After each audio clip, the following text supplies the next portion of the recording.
ફાગણ સુદ પૂનમને દિવસે હોલિકા દહનનો ઉત્સવ મનાવવામાં આવે છે। હોલીનો ઉત્સવ એટલે વસંતને વધાવતો ઉત્સવ। હોળીના રંગને લઈને ફાગરીઓ પણ આપણને સૌને નવજીવનનો સંદેશ આપે છે।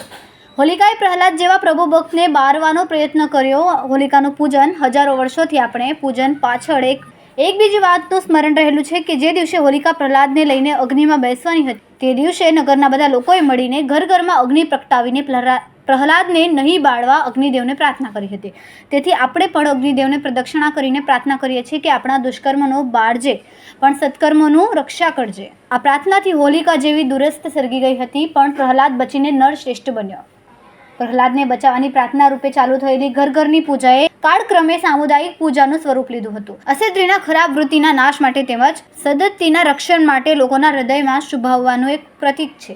તેથી લોકો હર્ષપૂર્વક હોલિકાનું સ્વાગત કરે છે। હોલિકા ઉત્સવ એ ફાગણના રંગોથી આપણા જીવનને રંગીન બનાવવાનો ઉત્સવ છે। આપણામાં સગનિષ્ઠતાનો મહિમા સમજાવતો દુરસ્ત વૃત્તિને બાળવાનો એકતા તથા માનવની સાકર બનવાનો સંદેશ આપતો ઉત્સવ છે। હોલિકા દહનથી ખુશ થયેલા લોકોએ ઉત્સવ મનાવ્યો। આનંદના વાતાવરણથી રંગીન બનેલા લોકોએ એકબીજા પર ગુલાલ ઉડાવ્યા હતા। Reporter Khodabhai Vasava, Tehelka news, Bharuch. જી મહારાજ, આપનું નામ શું? દત્તપ્રસાદ મહીશંકર પંડ્યા અમલેશ્વર। હા, હોળીના પ્રસંગ વિશે આપનું મંતવ્ય શું? હોળીના પ્રસંગે વર્ષોથી હોળીનો ઉત્સવ કર્મગાળમાં ઉજવાતો હતો પણ બ્રાહ્મણની ગેરહાજરી વગર ઉજવાતો હતો। અમારા સમસ્ત વસાવા ભાઈઓ, બહેનો, છોકરાઓ, ભૂલકાઓ, બાળકો તથા સમસ્ત વસાવા ગામના બધા આગેવાનો ભેગા થઈને મહારાજ થકી પૂજન થકી રાતના 8 વાગે હોળીમાનું પૂજન કર્યું છે શાંતિપૂર્વક।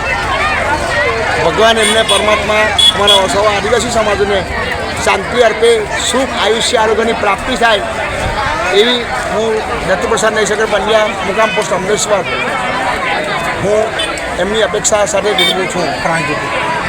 હવે આપણા પ્રાગટ્ય નિમિત્તે કોણ કહું? આગેવાનો બોલો ને। આપણા ગામના આગેવાન છે બાલુભાઈ શિવાભાઈ વસાવા, હા, તેમજ સુરેશભાઈ મગનભાઈ વસાવા,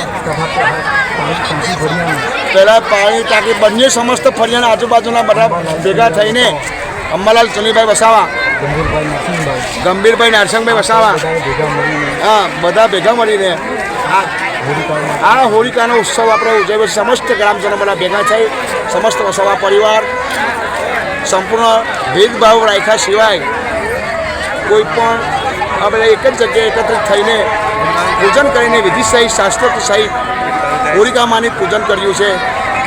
એ બદલ હું દત્તપ્રસાદ મહીશંકર પંડ્યા અમલેશ્વર ગ્રામજનોનો આભાર વ્યક્ત કરું। સમસ્ત મારા વસાવા પરિવાર કરમાનના ગ્રામજનોનો આભાર વ્યક્ત કરું છું। આ દર વર્ષે આવો પ્રસંગ ઉજવાય તો એ કુદરતને માતાજીને પ્રાર્થના કરીએ છીએ। હવે